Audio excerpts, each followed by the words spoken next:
الرجل متكئا على أريكته عند سيمة ودفت يقربال ألقى لي بغون تدقفوال يحدث بحديث من حديث كان حديث عند حديث ينقروال فيقول إلى لزيزي يقرأ بيننا وبينكم بيننا بنان تماكل كتاب الله يا الله كتاب الله فما وجدنا فيه من الحلال كسوس حلال هون يغنيو من حلال هون يغنينون استحللناه حلال نادرقوالن وما وجدنا فيه من حرام حرمناه بسوس بالله كتاب حرام እንላለን ከዛ ውጪ ሌላ እንቀበልም ይላል አላሉ አዋጃሉ وانما حرم رسول الله صلى الله عليه وسلم مثل ما حرم الله يا الله ملكتኛ ነብዩ ሰለላሁ ዐለይሂ ወሰለም حرام ያደረጉት ነገር አላህ حرام ያደረገው ነገር ነው وما ينطق عن الهوى ان هو الا وحي يوحى ነው ነብዩ ከልብ ወለዳቸው አይናገሩ አላህ ያሳወቃቸው ካልሆነ ቁርአንን ሌላ ማብራሪያ ያስፈልገው ምን ላ ቁርአን በአምስት አይነት መንገድ ይፈሰራል የመጀመሪያው ቁርአን በቁርአን ይፈሰራል አንደኛው አንቀጽ ላይ አይደለ በሌላኛው አንቀጽ ላይ ለምሳሌ ረሱል አለይሂ ሰላቱ ወሰለም ሱረቱ አንዓም ላይ الذين آمنوا ولم يلبسوا إيمانهم بظلم እነዛ ያመኑ እምነታቸውን በበደል ያልቀላቀሉ ምን የቁርአን አንቀጽ ሲወርድ شق على أصحاب رسول الله صلى الله عليه وسلم በነብዩ ባልደረቦች ላይ በጣም ከበደባቸው አንተ አላህ መልእክተኛ አዩና لا يظلم نفسه ከኛ ማከል ነፍሱን ማይበድለው ማን ነው ሲጨነቅ ያላህ መልእክተኛ ምን አሉ ይሄ እኮ የተፈለገው እኮ ማለት አሉ ዙልም የተፈለገው አላህ ሱረቱ ሉቅማን ላይ ስለ ሉቅማን የተናገረውን አልሰማችሁም ያ ቡነየ ላ ትሽሪክ ቢላህ ኢነ ሽርከ ለዙልሙን ዐዚም ልጄ ወይ በአላህ አታጋራ በአላህ ላይ ማጋራት የበደሎች ሁሉ በደል ነው ስለዚህ እዚህ ጋር እምነቱን በበደል ያልቀላቀለ ማለት በሽርክ ያልቀላቀለ ማለት ነው ብሎ ማን ፈሰሩት ነብዩ ሰለላሁ ዐለይሂ ወሰለም ቁርአንን በቁርአን ፈሰሩ የሰገድከው ሰላት ምን ሰግዶ ሰላት ጁምዓ ስንሰግድ ዙሁር ስንሰግድ አስር ስንሰግድ አራት ረካ መሆኑ ከቁርአን አንድ ሰው ያሳየኛል አራት ረካ ቁርአን ላይ አለ ብሎ ያሳየኛል ከየት ይመጣ ከነብዩ ሰለላሁ ዐለይሂ ወሰለም ሐዲስ አስተምሮ ስለዚህ የመጀመሪያው ቁርአን በቁርአን ይፈሰራል ከዛ ካልተገኘ ቁርአን በሐዲስ ይፈሰራል ቁርአን በሰሃባዎች ይፈሰራል ከዛ በታቢዮች ይፈሰራል ያ ካልተገኘ በአረብኛ ቋንቋ ሊፈሰር ይችላል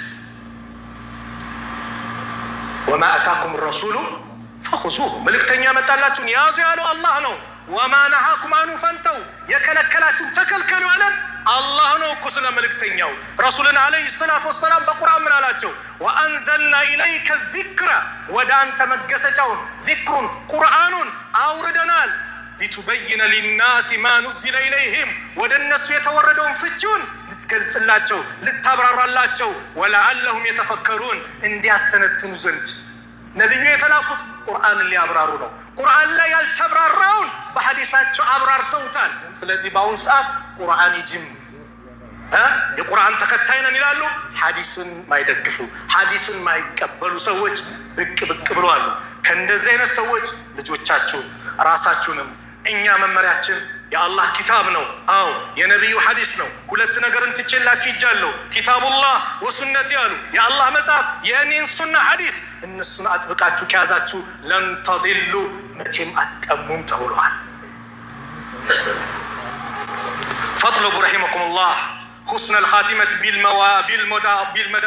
بالمداومة على طاعات ربكم والبعد عن معصيته والاستقامة على أمره فما أعظمها من غاية وما أجلها من مطلب هذا وصلوا وسلموا على إمام المرسلين وقائد الغر المهجلين فقد أمركم الله تعالى بالصلاة والسلام عليه في محكم كتابه حيث قال عز قائلا عليما إن الله وملائكته يصلون على النبي يا أيها الذين آمنوا صلوا عليه وسلموا تسليما اللهم صل وسلم على محمد وعلى آل محمد كما صليت على إبراهيم وعلى آل إبراهيم إنك حميد مجيد اللهم بارك على محمد وعلى آل محمد كما باركت على إبراهيم وعلى آل إبراهيم إنك حميد مجيد وارض اللهم عن الخلفاء الراشدين أبي بكر وعمر وعثمان وعلي وعن صائر الصحابة والتابعين ومن تبعهم بإحسان إلى يوم الدين وعنا معهم بعفوك وكرمك وجودك يا أرحم الراحمين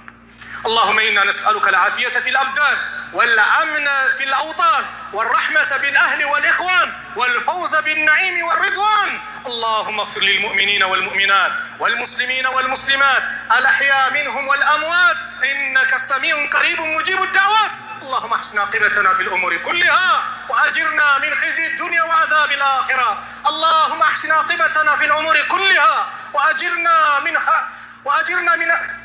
خزي الدنيا وعذاب الآخرة. اللهم يا مقلب القلوب ثبت قلوبنا على دينك. اللهم يا مصرف القلوب صرف قلوبنا على طاعتك. اللهم انصر الإسلام والمسلمين وأذل الشرك والمشركين ودمر أعداءك وأعداء الدين. اللهم انصر إخواننا مستضعفين في كل مكان. اللهم انصر إخواننا في فلسطين. اللهم انصر